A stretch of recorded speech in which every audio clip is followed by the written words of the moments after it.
I think the game is still alive at this stage, 2-0 down in the first leg. Yeah, it's going to be a tough game. Obviously, they came over and got a good result against us. We were obviously disappointed, but you go over there, you score early, get the first goal. It's definitely game on again. When I say score early, if you score with 10 minutes to go, if you keep a clean sheet, and if you score, game's definitely alive. I think a couple of years ago, I remember playing against Linfield. We won up in Linfield 1-0. We came back, we were 1-0 up in Turner's Cross, and they scored to make it 1-2. We were still 2-1 up in aggregate, but remember the pressure that day for the last 10 minutes, and it's a different game. The pressure, and hopefully we can go up there, score, and put the pressure on them, because it is a lot tougher when there's a lot of pressure on you like that. The owners obviously is scored in the first goal. You haven't been scoring too many. Well. Change, doesn't it? Yeah, it has to change at some stage, but I fancy us to score.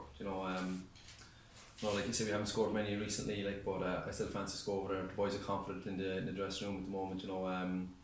I've picked up a couple of good results, even though we haven't got the wins. We've been getting good draws, like the Bows and Finn Harps away now.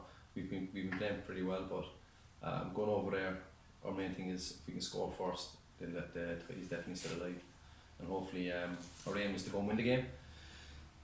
Whether that be 1-0, 2-1, whatever it is, go and win the game. Make sure we give ourselves a chance anyway, and hopefully if we get a few goals we can go through.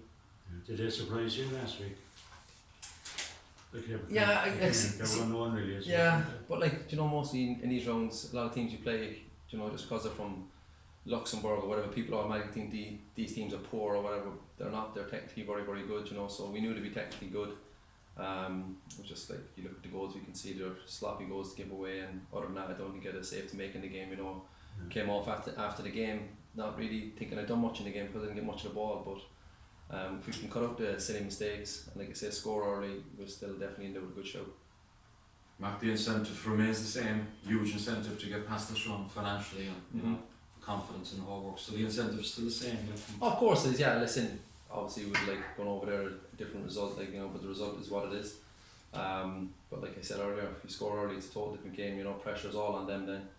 And like you say, what a game to have in the next round if you can go through. Imagine going to play in Ibrox, to be something else, to be unbelievable. I was there as a supporter, Celtic supporter, watching Celtic and Rangers, and it was unbelievable there. So to play there would be huge, and like you said, what an incentive to go and try and win the game. We give everything we have. Whether that be good enough on the day, hopefully it will. What's the talk been like among the players, Mark, since the first leg? Would it be fair to say a lot of the players feel that when they left themselves down on the first leg, they have a lot more to give? Well, definitely, yeah. I think maybe they think the tie is over.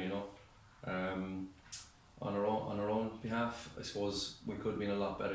Especially in the final third again. I thought we played well. at times in the game. We kept the ball well. But it was just taking those chances and being clinical, and like I say, hopefully we can go there, be clinical, score the first goal, and hopefully go through. The mindset is obviously going to be different, John, among the group, because of going into the first leg. Obviously it's 0-0, going into 0-2.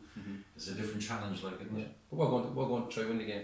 Like I said earlier, just go over and try win the game, and hopefully if that's enough, to get us through, then it is. But we're definitely confident that we can go there, score a goal, score early, and put the pressure on them, and hopefully go through. And Mark, after the sense obviously you got from the ground after the match Thursday night was probably among the supporters, it was a sense of disappointment. So what message would you have for the Cork City supporters ahead of Thursday night? I suppose stick with us. It's been a tough season. It's been one of the toughest seasons I suppose in the last 6-7 years. Cork City supporters have been used to us being up there and winning and challenging for everything. And obviously this year it's the opposite. We still get our hardcore supporters of 2000 and. I know they went away, they're disappointed with the result and all that, but listen, for ourselves as players, we want to obviously do well for ourselves, do well for the club, and obviously do well for the supporters. And going Thursday night, we know if we can go and get a result out there, then we can come back and keep our heads held high, and supporters will be happy with us. Mark, is there a little concern in your own mind that this could be your last European game for Cork City? No, not really. I'm still flying fit. I'm still good to go. Obviously it all depends on John Cotter and the board and all that with contracts for next year. I don't think fourth is still that far out of reach for us. If we can put a few runs together in the league, I can't see why we can't get Europe again next year. There's a cup final to play for again. That's another avenue we can get into Europe. But listen, if we go this year, hopefully I'll be still here next year, and like I say, hopefully we can have a good end to the season and still be in European football again next year. And just in terms of competition placed in the squad, Ty Graham came in for the Preston game and he obviously got a lot of good reviews, made a lot of good saves. So what are your thoughts on him? Oh yeah, I thought Ty was fantastic on the night, to be fair to him, but like I'm not surprised by that. I know a lot of supporters wouldn't have seen Ty play much, you know, but like, we watch him every day in training, and his agility as a goalkeeper is outstanding. He's a young lad. He probably still has a bit to learn, you know. He's still a young lad, but he's going to be one hell of a goalkeeper. I can see him going far in the game. He's a lad that works hard. He's a professional. I can really see him go far in the game. But like I say, what you've seen in Turner's Cross against Preston, we see it every day in training. So I'm not surprised by what he done that night. But he's also a top lad to have in the squad, and he's a top goalkeeper there from myself and Ty to be working together. How many European appearances Mark is like there? You know, any idea? Oh, must be 25 to 30, I suppose, now at this stage, you know, which is obviously, it's huge, you know. When I first came to Cork City, if I thought I played 10 games for the club, in my 25, 30 appearances in Europe for the club, I would have been delighted, you know. And listen, I just want to keep that run going, you know. 25 appearances in Europe is huge. It's a huge honour for me. And listen, hopefully tomorrow, Thursday night, is another appearance I get. And I'm not counting up next season yet either with Europe, you know.